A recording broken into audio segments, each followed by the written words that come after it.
Becky, Drew, good to see you. How are you both? Yeah, I'm good, thank you. Yeah, we're good, thank you. Have you seen each other recently, or is this a nice little reunion?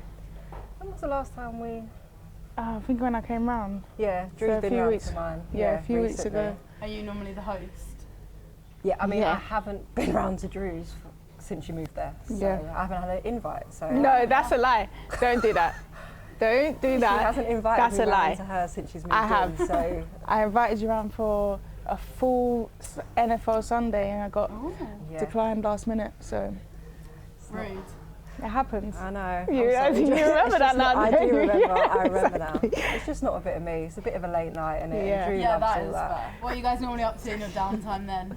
I mean, I spend a lot of time with my family because they're close by, and then like we meet up quite a lot. We've got quite a lot of like friends that are quite close that live in quite close proximity, so we do manage to meet up quite a bit, don't we?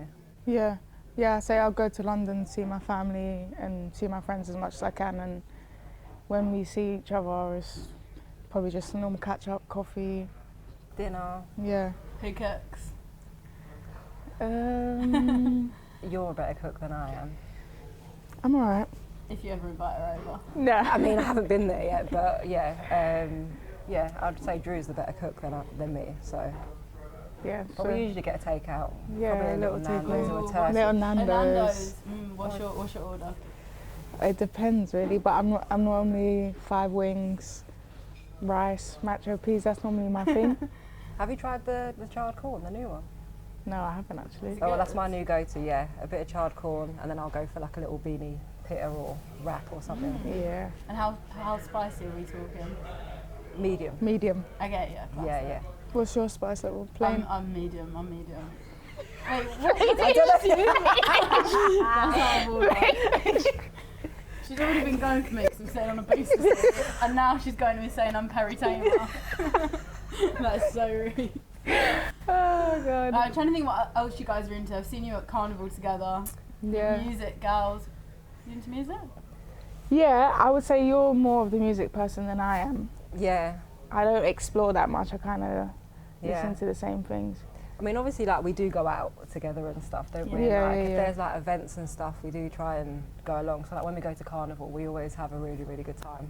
Obviously, like when Jamaica put like a float on or whatever, Yeah. then it's like our chance to really like, you know, just have a good time with each other and, you know, our friends and stuff, and yeah, just listen to good music. Yeah. It was nice as well because all our family and our friends could be there after the World Cup and stuff. So yeah, it was cool. It was a cool day. So family are really special and important to your journey on and off the pitch. Yeah, for sure. I think they help you along the way, and there's a lot of sacrifice that you don't get to see them as much, and you miss out on a lot of birthdays and important moments. So yeah, I think it's really important that they're there to support you, and yeah, they're massive. Yeah, no, I think like the same as Drew. I think obviously my family have always been there, like as I was growing up and helping throughout the football career. So obviously now we're at like the level where we can almost like give back to them. I think that's like the most important thing, and they've been on every single step of our journey, so like the highs and the lows of everything. So yeah, they're really, really important. All right, let's go back to the beginning. What are your earliest memories of football? I think my first team was I was like 9. I went to play for Fulham, under 10s. I got into there, and then my first memory against playing against Bex, I think I was under 12s and you was under 12s as well. Yeah. And I think I was playing up an age group or something, and I think I scored. Oh. News to me. That's news to me. No, remember it? I do remember this because I feel like I scored in that game, and I can't remember, but I'm sure my mum will vouch for me on that one. Yeah. All right. I But believe. that's the earliest memory that we had. But obviously, it was at Arsenal then, and I was Yeah. at Fulham, so we didn't really know each other until under 15s Under 15s England maybe. Yeah. Yeah. But I always remember Drew because like she was obviously like Fulham's best player, like when we were kids. So everyone used to talk about Drew every single time. Like we played against Fulham, and you actually was the best player, one of the best players Okay. ever, and she still is Oh, that's in my nice. eyes. You got any compliments back from Becky? No, Bex already knows that how I think about her as a player. She's just a great leader, and I think without her, throughout my journey, she's been with me for so many different teams, and especially with Jamaica, Yeah. I think I don't know what we'd have done without you in that I know. in that tournament, to be honest. I mean, we've been fortunate because obviously like football was obviously gives us like a lot of enjoyment, but I think the most valuable thing that I can take is the fact that I've made such good friends along the way, and like Drew's like family to me. So like the fact that we've been able to play for like Chelsea together, play for Tottenham together, and now we play obviously in the same national team, I think it's just been like the best experience for us, and I know that not everyone gets lucky like that, so I think we're super fortunate, and we've also been there to support each other along the way too. So exactly, so 100%. Great answer. Great answer, yeah. Yeah. What are some of your favourite memories together then? Can you pick out any? I think number one would be, I think the World Cup was yeah, probably getting out of the group for sure. getting out of the group. I mean, even like when we were qualifying for the World Cup, that was another thing, That was huge. that was massive for us, and it was our first like opportunity to be involved in that. So obviously we went there with our mentality is that we're going to a World Cup, and then we qualified and we managed to go on holiday, didn't we, in Mexico. Yeah. The tournament was in Mexico, and then we went to Mexico for like we went to, where did we go, Cancun? Yeah, we went to Cancun 4 or 5 days after. To celebrate, and I think that's got to be up there with one of our good memories. Yeah, definitely. And then, yeah, obviously then we went to the World Cup, and then that was another thing that, that tops it. Yeah, I think everyone was writing us off, and I think we were speaking to Bunny on the phone in the car once, and we were just like, don't worry, like we're gonna get through the group, it's all right, we'll be fine.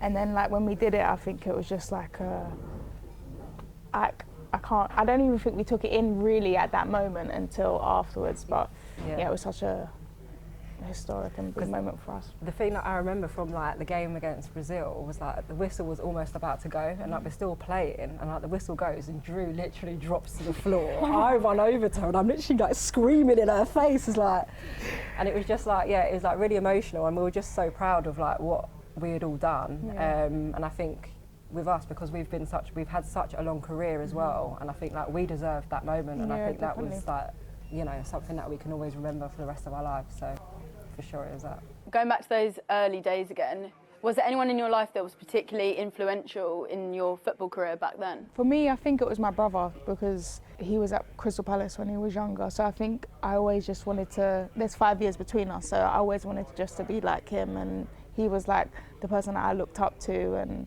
so I think he was like my biggest influence to get into football. And then after that was obviously my mum, because my dad used to take my brother, and then my mum started taking me, so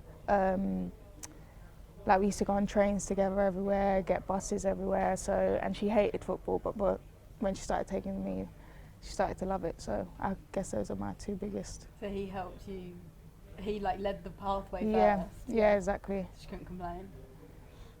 I think for me, because I'm one of 5, so I've got 3 older sisters, and in the 90s they used to play for Watford, so like I used to go to all of their games, and I used to just like watch what they were doing, and I just used to be like messing around like around the field and whatever. But I think back then obviously they didn't have a lot of crowds and stuff obviously at games, and I feel like they kind of paved the way for me, and I've kind of almost didn't have a choice out of it, because I was like always surrounded by it. And I think watching their dedication, you know, when there was no money involved, and they were doing it just, you know, for the love of the game and just enjoying themselves, and I think that inspired me to kind of push on too.